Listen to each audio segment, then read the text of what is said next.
அருமை மாஸ்டர், மதிப்பிற்குரிய பாப்புஜி மகராஜ். ஒளி உலகிலிருந்து மென்குரல்கள். ஞாயிற்றுக்கிழமை, மார்ச் 8, 2009 காலை 10 மணி.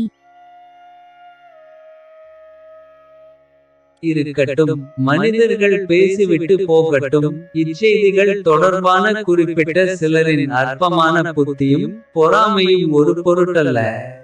ஏற்கனவே கூறியுள்ளதைப் போல, இந்த பூமியில் இச்செய்திகளின் வளர்ச்சியை எதனாலும் தடுத்து நிறுத்த இயலாது.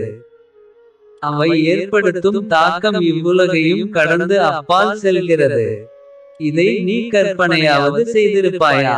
மனிதகுலத்தின் ஆன்மீக முன்னேற்றத்திற்கு நன்மையளிக்கும் எதுவும், குறிக்கோளை நோக்கி நகர்கின்ற பல ஆன்மாக்களுக்கும் நன்மையளிக்கும்.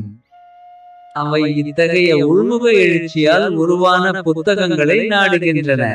அப்புத்தகங்களின் அதிர்வலைகள் ஆன்மாவை உயர்ந்த நிலையில் இடுகின்றன. இவை அனைத்தும் இப்போதுதான் தொடங்கியுள்ளன. உன் மாஸ்டரை இச்செய்திகளை அங்கீகரிக்குமாறு செய்வது உனக்கு எளிதாக இருக்கவில்லை.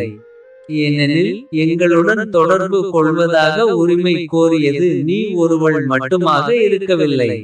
ஆனால், எது கண்டிப்பாக நடக்க வேண்டுமோ அது நடக்கும் என கூறப்படவில்லையா? அனைத்துமே தங்களுக்குரிய ஸ்தானத்தை பெறும். இவ்வுலகில் காலம் தன் பணியை மெதுவாக செய்கிறது. இச்செய்திகள் ஏற்கனவே நமது மிஷனில் முதன்மையான இடத்தை பெற்றுள்ளன. மேலும் மிஷனில் அது சிறந்த முன்னுதாரணமாக விளங்கும்.